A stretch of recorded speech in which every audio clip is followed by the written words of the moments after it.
Hai YouTubers, ratakan 700 gunung. China adalah negara dengan penduduk terbesar di dunia. Tahun 2014 jumlahnya mencapai 1,35 miliar. Tiongkok terus berusaha mengimbangi warganya yang terus bertumbuh dengan perekonomian yang semakin pesat, termasuk dengan membuat proyek-proyek pembangunan ambisius. Kali ini bukan membangun gedung tinggi, membuat dam raksasa atau menghijaukan gurun Sahara. Tiongkok dilaporkan sedang meratakan gunung secara harfiah untuk menciptakan lahan rata. Idenya sederhana, memangkas puncak gunung dan menggunakan tanahnya untuk mengisi lembah di bawahnya sehingga menciptakan permukaan yang rata. Jurnal Sains dan Lingkungan Nature melaporkan puluhan kilometer persegi tanah datar telah dibuat di Chongqing, Xi'an, Yichang, Lanzhou, dan Yan'an. Di Lanzhou saja ada perusahaan yang menargetkan pembentukan lahan 250 km persegi dengan cara meratakan 700 gunung. Tak hanya memberi ruang bagi penduduknya, lahan yang baru itu juga diharapkan akan menghasilkan miliaran renminbi, mata uang Tiongkok, lewat penjualan tanah atau sewa juga untuk memperluas pertanian. Matahari buatan. China termasuk salah satu negara yang terus mengembangkan teknologinya. Negeri tirai bambu diketahui telah membuat matahari buatan yang telah memecahkan rekor menyala. Dikutip dari CGTN, matahari buatan ini memecahkan rekor dengan menyala sekitar 17 menit atau 1056 detik.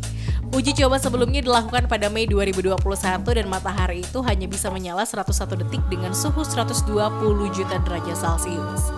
Matahari buatan China disebut Experimental Advanced Superconducting Tokamak atau EASE, di mana China sendiri mengklaim tujuan EASE adalah membuat fusi nuklir seperti matahari sehingga tersedia energi yang bersih dan stabil.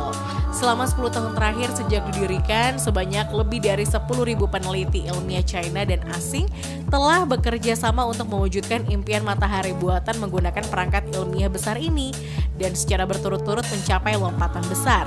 Seperti pada November 2018, EASE menghasilkan suhu elektron 100 juta derajat Celcius di plasma intinya, hampir 7 kali suhu interior matahari, dan tahun lalu EASE mencapai suhu plasma 100 juta derajat Celcius yang berlangsung selama 20 detik. Teknologi fusi nuklir sebetulnya tak hanya bisa diterapkan untuk pembuatan sumber energi, tapi teknologi turunannya juga bisa diaplikasikan di berbagai bidang. Dilansir dari Global Times, teknologi turunan dari penelitian fusi nuklir memiliki prospek aplikasi yang luas seperti untuk pengobatan kanker, kereta maglev, dan resonansi magnetik nuklir dan aplikasi lainnya, kata para peneliti. Selain matahari, China juga diketahui telah membangun fasilitas penelitian bulan buatan yang kemungkinan mereka menstimulasikan lingkungan gravitasi rendah dengan memanfaatkan medan magnet. Fasilitas ini dijadwalkan akan resmi diluncurkan tahun ini dan akan menggunakan medan magnet kuat dalam ruang berdiameter 60 cm untuk membuat gaya nol gravitasi. Para ilmuwan terinspirasi oleh percobaan sebelumnya yang menggunakan magnet untuk melayang. Li Ruilin, seorang insinyur geoteknik di Universitas Pertambangan dan Teknologi China, mengatakan bahwa ruangan eksperimen ini akan diisi dengan batu dan debu untuk meniru permukaan bulan. Eksperimen itu merupakan ruangan pertama menyerupai bulan di dunia yang bisa mempertahankan kondisi gravitasi rendah dalam waktu lama. Para ilmuwan berencana menggunakan fasilitas itu untuk menguji teknologi di lingkungan gravitasi rendah yang berkepanjangan sebelum mengirimkan misi ke bulan, di mana gravitasi hanya 1/6 dari kekuatannya di bumi.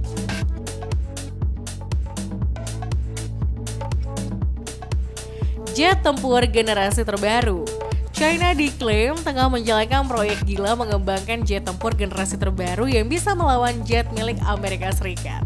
Ambisi China ini pun disebut-sebut pun bisa bikin Amerika Serikat tambah was-was disaingi Beijing dalam modernisasi alat utama sistem pertahanan. Seperti yang dikutip dari Asia Times, jet tempur generasi ke-6 ini disebut juga bakal memiliki teknologi canggih dan baru seperti desain modular, mesin pintar, piranti lunak kecerdasan buatan, virtual dan augmented reality, kumpulan drone serta opsi antara pesawat awak dan nirawak. Panglima Komando Tempur Udara Amerika Serikat Jenderal Mark DeKaley menilai jet tempur ini dibuat sebagai tanggapan atas program Next Generation Air Dominance atau NGAD Angkatan Udara Amerika Serikat.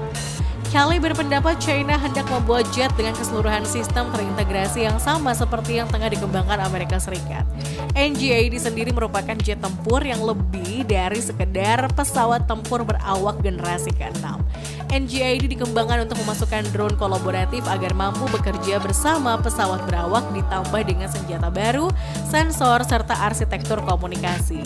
Kepada The War Zone, Kelly meyakini bahwa China merancang kekuatan udara generasi ke-6 dengan melakukan pengurangan signature secara eksponensial dan bercepatan eksponensial terhadap kekuatan proses dan pengenderaan. Kelly juga mengatakan jet tempur ini diduga bakal memiliki kemampuan literasi atau mengulangi penyempurnaan yang dibantu dengan sistem misi terbuka. Pengalaman China dalam mengembangkan pendekatan berulang yaitu pada jet tempur seri Flying Car buatan Soviet yang dilakukan ulang dinilai mampu mendapatkan jet China secara dengan NGAD. Bahkan kata Kelly ini bisa jadi awal yang baik sehingga Amerika Serikat harus berlomba agar tetap unggul. Proyek melawan takdir Tuhan. China memang negara yang benar-benar sedang berkembang begitu pesat melampaui negara-negara lain. Negara adidaya sebesar Amerika Serikat saja dibuat tak berdaya. China benar-benar memanfaatkan jumlah penduduknya untuk membuat terobosan yang mampu memajukan negara. Ketika negara lain masih susah payah menangani COVID-19, China bisa dikatakan sudah menang melawan COVID-19. Jumlah kasus positif nyaris sudah berhenti, bahkan kondisi Wuhan sudah relatif normal. Diakui atau tidak, China memang negara superpower, selangkah lebih maju dibanding negara-negara lain di dunia. China memang sempat tertinggal teknologinya dibanding negara tetangga seperti Jepang dan Korea Selatan, bahkan juga Amerika Serikat. Namun saat ini sepertinya China sudah punya teknologi yang melampaui seluruh negara di dunia. Saya membaca sebuah berita di Detik tentang sebuah proyek besar China yang menurut saya benar-benar gila. Dengan kemajuan teknologi yang luar biasa, China mungkin merasa mampu untuk membuat teknologi yang dianggap mustahil untuk diwujudkan. Sebuah proyek gila China seolah ingin melawan takdir Tuhan. Sebagai manusia yang rasional, pastinya memang percaya hal-hal yang pernah dianggap mustahil di masa depan bisa terwujud. Pada zaman dulu mendarat di bulan mungkin dianggap mustahil, tapi sekarang bukan mustahil lagi. Bahkan hanya bulan, mendarat di planet lain pun bukan lagi sesuatu yang mustahil. Proyek gila China memang seolah-olah dianggap mustahil terwujud untuk saat ini. Tapi siapa tahu di masa depan China bisa mewujudkan sesuatu yang sekarang dianggap mustahil. Dimana sebagai orang yang beragama, proyek gila ini tidak akan pernah terwujud karena menyalahi takdir dan kodrat dari Tuhan. Sebenarnya proyek semacam yang apa sedang dilakukan China? Tidak lain karena memang proyek menghidupkan orang mati. China sedang mengupayakan sebuah teknologi yang bisa membuat orang mati menjadi hidup kembali. Bisa membangkitkan orang mati menjadi rencana impian sebuah laboratorium di China. Metodenya adalah membekukan badan manusia sampai nanti tiba saatnya teknologi dapat membangkitkan mereka kembali. Metode ini lazim disebut cryogenic dan beberapa lembaga mendalami bidang ini. Shandong Yingfeng Life Science Research Institute berlokasi di Jinan, China adalah salah satunya. Jenazah beberapa orang sudah disimpan dan temperatur sangat rendah.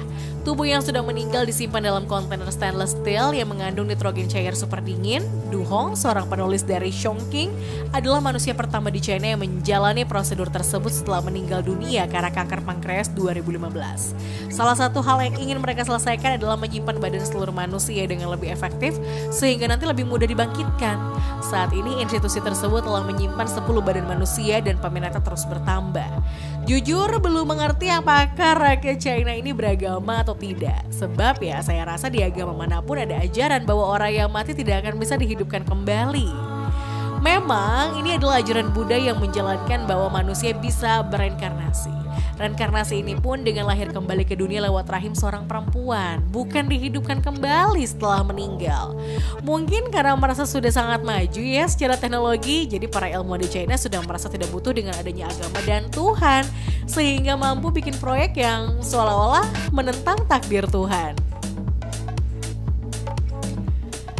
Sebagai orang yang beragama, proyek membangkitkan orang mati akan gagal. Mungkin nanti China berhasil mengembalikan fungsi organ tubuh manusia yang mati, tapi tidak akan bisa mengembalikan ruh dari orang yang mati tersebut. Atau mungkin manusia yang telah mati bisa dihidupkan, tapi bukan menjadi manusia, melainkan jadi zombie. Tapi entahlah, namun pikiran religius saya menganggap jika China benar-benar bisa menghidupkan orang mati, mungkin itu suatu tanda bahwa dunia akan segera berakhir. Bagi saya, secanggih-canggihnya teknologi yang diciptakan manusia tetap tidak akan mampu melawan kehendak Tuhan. Proyek bendungan printer 3D. Ini adalah salah satu negara di dunia yang maju dalam pembangunan infrastruktur. Itulah China. Beberapa di antaranya bahkan membuat dunia kagum banyak negara. Tahun ini kembali China berencana memulai pembangunan satu infrastruktur baru, yakni bendungan Yangpu di Provinsi Shanxi. Proyek bendungan ini digadang-gadang dapat menghasilkan 5 miliar kilowatt listrik tiap tahunnya yang akan dialirkan ke Provinsi Henan. Berbeda dari proyek bendungan lain, kali ini China memilih ide gila dengan menerapkan kolaborasi teknologi printer 3D dan kecerdasan buatan atau artificial intelligence. Bahkan dalam rencana pembangunannya, bendungan ini tidak memerlukan tenaga manusia. Cukup kedua teknologi tersebut yang sebelumnya telah diatur tenaga ahli yang akan turun di lapangan dalam proses pembangunan bendungan di kawasan pegunungan Tibet itu.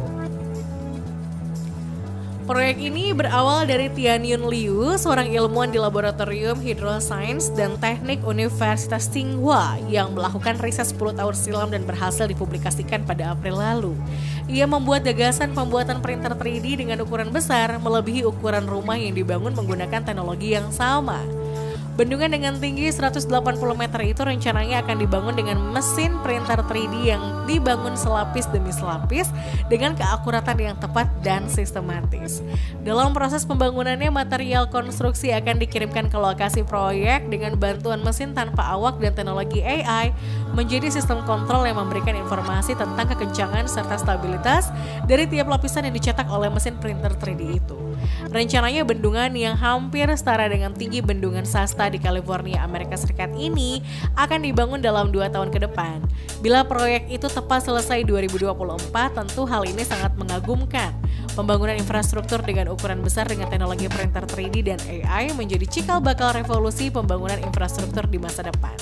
Dikutip dari Uber Gizmo, topografi dan kondisi cuaca di lokasi proyek pembangunan bendungan dapat menjadi hambatan. Meski rencana pembangunan proyek itu tidak memerlukan tenaga manusia, tapi dua kendala yang ada perlu menjadi perhatian. Kehadiran insinyur dan staf ahli diperlukan karena tidak semua situasi dalam pembangunan bisa ditangani oleh kecanggihan teknologi AI, serta untuk memastikan proyek itu berjalan sesuai rencana.